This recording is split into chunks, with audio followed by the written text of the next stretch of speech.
오늘 제가 제목에 생명에너지, 기초대사를 촉진하는 생활비법 이렇게 적어놨는데요. 이거 여러 가지 형태로 좀 말씀을 드릴 수가 있습니다. 기초적인 출발은 어떤 것이냐 하면 잘 먹고 그 다음에 먹었으니까 뭐예요? 운동해야죠. 잘 움직여야 되죠. 이 운동 안에는 그냥 뭐 일상 생활하는 거, 뭐 노동, 직장 생활, 뭐 사회생활 이거 다 포함됩니다. 그러니까 먹고 움직이고 자야 되는 겁니다. 그래서 수면 시간 보통 7, 8시간이죠. 그 다음에 일하는 시간 보통 8시간 이상이죠. 그 다음에 먹는 시간 보통 식사 시간 뭐 1시간, 1시간, 1시간 이렇게 세끼 생각하면 하루 3시간 정도 먹고요. 나머지 5시간 정도 소화를 시키는 시간이라고 보시면 됩니다. 그래서 먹는데, 그 다음에 소화시키는데 8시간, 움직이는데 8시간, 잠자는데 8시간. 이렇게 우리는 쓰면서 살아가야 된다. 이걸 이제 벗어나게 되면 몸의 밸런스가 무너지기 시작하죠. 이래서 먹는 거 중요하고, 움직이는 거 중요하고, 잠자는 거 중요한데, 이 세 가지를 잘 해야 혈압, 당뇨, 암, 기타 여러분들이 가지고 있는 각종 질환들을 개선시키거나 예방을 하는데 이 세 가지를 잘해야 된다. 자, 그런데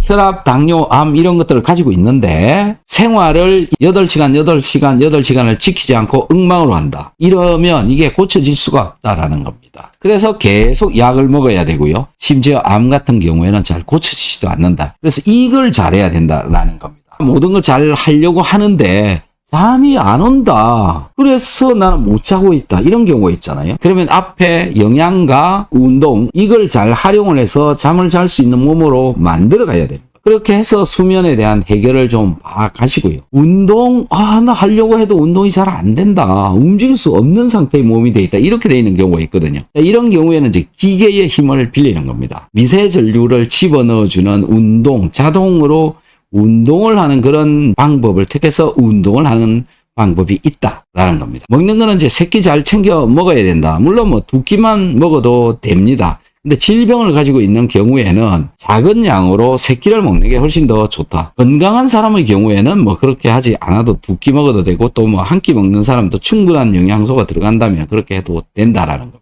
자, 여기서 충분한 영양소는 어떻게 넣을 것이고 무엇을 먹어야 되느냐라는 건데요.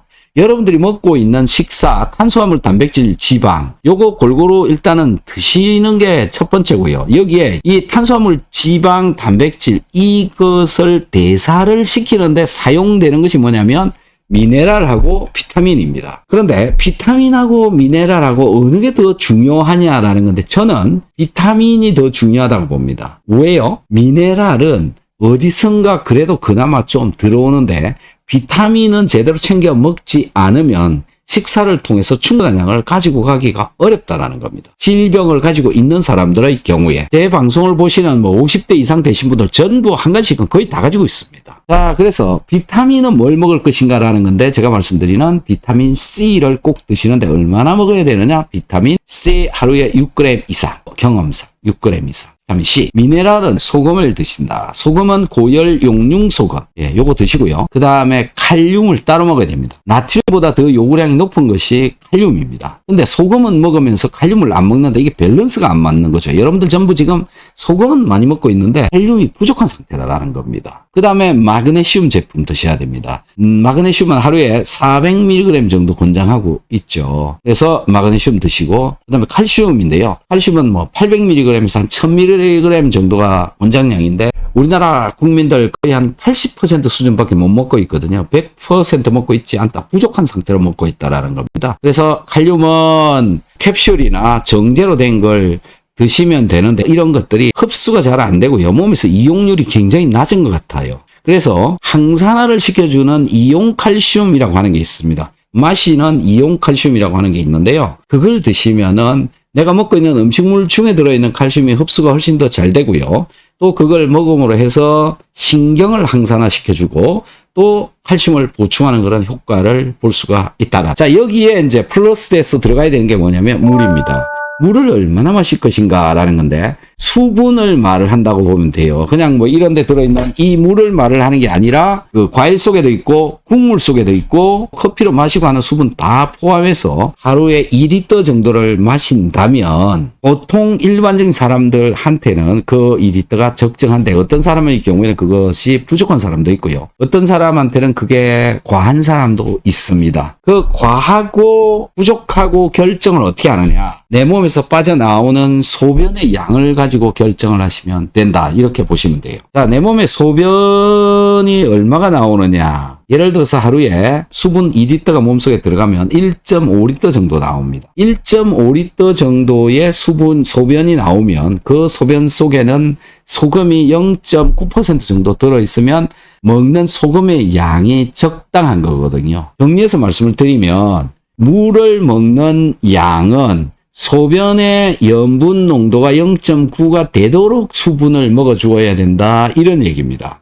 소금을 먹는 양도 소변의 염분 농도가 0.9%가 되도록 소금을 먹어주어야 된다. 이 밸런스를 잘 맞추어야 된다. 무작정 물 많이 마셔라 그런다고 물을 많이 먹잖아요. 물만 많이 먹으면 나중에 피부가 건조해집니다. 난 물을 많이 먹는데 피부가 건조한 사람들이 엄청 많습니다. 여러분들 중에서도 아마 그런 분들이 있을 텐데요. 그게 왜 그러냐면 미네랄은 적고 물은 몸속에 별로 없어서 물이 그냥 다 빠져나가 버려서 피부가 건조해지고 피부가 가려워지고 특히 밤중에 새벽에 가려워지고 이런 일이 생겨요. 이런 분들 다 몸속에 미네랄이 부족하다. 참 아이러니하지 않습니까? 그래서 미네랄이 부족하지 않도록 수분과 미네랄의 밸런스를 맞추어주는 게 중요하고요. 마셔야 되는 수분의 양은 소변양 그리고 소변에 들어있는 소금의 양을 보면서 마신다. 수분양 조절하는 건 정말 중요하고요. 물을 잘 마시는 것도 나를 건강하게 유지하는 특별한 방법 중에 한 가지다라는 겁니다. 소금을 얼마를 먹을 것인가 라는 것도 수분의 양에 의존한다. 이렇게 해서 조절을 하시는 게 올바른 방법이고 좀 전에 말씀드렸던 여러 가지 것들 먹고 운동 잘 자고 이걸 잘해야 된다. 잘 자고 그럼 어떻게 할 것이냐라는 건데 이 앞에 말씀드린 것을 일단 다 잘하면 몸에 에너지가 훨씬 더 잘 만들어지고요. 에너지가 잘 만들어지면 잠을 충분하게 할 수 있도록 변해갑니다. 에너지가 안 만들어지면 잠을 재우지 않습니다. 이거 전부를 잘하게 되면 결국 내 건강은 점점 더 건강해진다. 실천을 한번 해보시면 도움이 굉장히 많이 될 텐데요. 갑자기 시작하려고 그러면 굉장히 어렵잖아요. 네. 그래서 어떻게 해야 되는지 저희 상담 선생님하고 상담을 하시면서 드시면 금방 여러분들이 가지고 있는 혈압, 당뇨, 암 때문에 고생하시는 분들 항암제나 방사선이나 이런 것들 때문에 몸이 자꾸 처지잖아요. 그런데 처지지 않도록 하기 위해서 미리 이전에 해놔야 되는 것이 이런 것들이고요. 이런 것들을 같이 병용을 해보시면 굉장히 내 몸을 선순환을 시키는데 도움이 많이 될 것이다. 이렇게 보시면 됩니다.